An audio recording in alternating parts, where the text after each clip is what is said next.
Hey YouTube, today is November 5th, 2013, and I'm doing a Scandal review, and this is your girl Scandalous D, Season 3, Episode 5. If I'm not that enthusiastic about it, it's because this is my third take doing this, but show must go on. Anyway, this episode was crazy, but my prediction came true.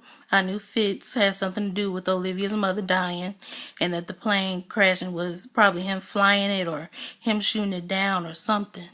But anyway, Jake and Huck Jake is in Olivia's father's house trying to get this drive thing, before he hurry ups and comes back. And, as we all know, Papa Pope thinks ahead, so he already knew. We don't get to hear him actually admit it, but he knew Jake was in there. And they get something off of there, and they try to figure out what this Operation Remington is about. Jake and not Jake, but Fitz and Papa Pope have this meeting, and we find out that they've known each other for 20 years and that they, are kind of reuniting or whatever. And anyway, Olivia has a new client, and it's Lisa Kudrow's character who hired her to try to fix this problem. She was 15 when she had this baby. She had to give up. She knows people are going to dig her past anyway, so she wants to get Olivia to try to fix it, or I don't know what she wanted her to do, but she hired Olivia, to help her with the problem. Come to find out, though, her, I guess, sister or whatever is her long-lost daughter. And she, during a debate or whatever, she has to come clean about being 15. When she was 15, she was pregnant, and how she ended up having to give it up for adoption. And, the Republicans, they always know her to really mess up because they don't want her to run against Fitzgerald.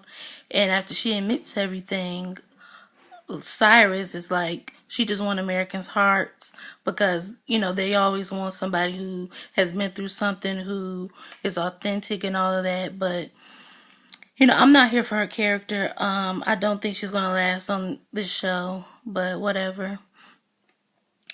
They end up going to Montana to try to, and I mean OPA, they go to Montana to try to, get some scoop on it. And at the same time, Cyrus is trying to get some dirt, so he hires this little nerdy guy to go do some investigating, but he can't do anything because Pope and his associates, they're already on it.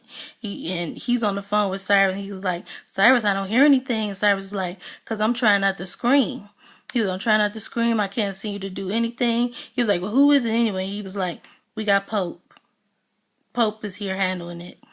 And we noticed that Harrison and Abby found out what Quinn did, and they go, yeah, we're putting you on punishment. Don't, come with us. You go return things. And when she goes to return something, she buys a gun. And I'm thinking, Quinn, don't do something stupid. What are you doing? Anyway, Jake and Olivia have this moment where, she, I guess, talks to him about Fitz, and she just goes, she really wants to be with Fitz, but she knows it's wrong. And she ends up throwing the phone that he calls her in the trash. And they have this sweet moment. I like Jake and Olivia, but I am a Olitz fan through and through. So she ends up fishing through that phone fishing through that trash can for the phone.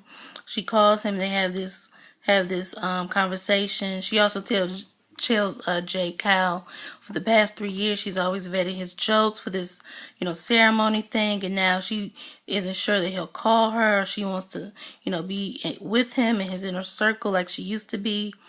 But she ends up, they have this conversation where she helps him vet his jokes, and he's just laughing and talking to her. Then we see Millie, who is just looking like, my husband just can't leave Olivia Pope alone. And I'm looking like, I feel a little bad for you, but you allowed it, so I don't feel that bad for Millie. Olivia has Jake ask her to the fundraiser, or take her to the fundraiser, and you know, while she's there with him, Hal gives her this little nod, and she, you know, does this little strut down the hall thinking that Fitz wants her, and she opens the door and sees that it's Millie, and Millie is just like, oh hey, I like your new boyfriend, is he married? And then she just walks out, and if I was Olivia, I would have been like, no, but my ex-boyfriend was, how's he doing?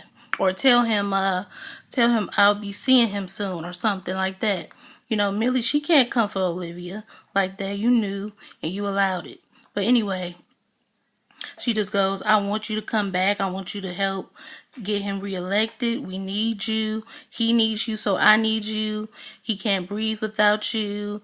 You know, he needs you. And Olivia just kind of, I think she's going to do it. But with this Operation Remington, come to find out that he was the one who shot the plane out, who killed her mother, that might put, you know, kind of a strain on them, you know, getting back together. But I do believe that her father was the one who had him do that, and that her father's the one that she's going to cut ties with. But anyway, that was Scandal. In the end, you know, Jake and Huck are coming to Olivia to tell her, you know, what they found out. But like I said, I knew that's what it was. Wasn't very shocking to me. But anyway, I can't wait to see the next episode. Rate, comment, and subscribe. Follow me on Twitter at O's Midnight Love, and that's OS_Midnight_LUV. Also follow me on Instagram at DrinkMeUp21, and that's DrinkMeUp21, and I'll see you next week.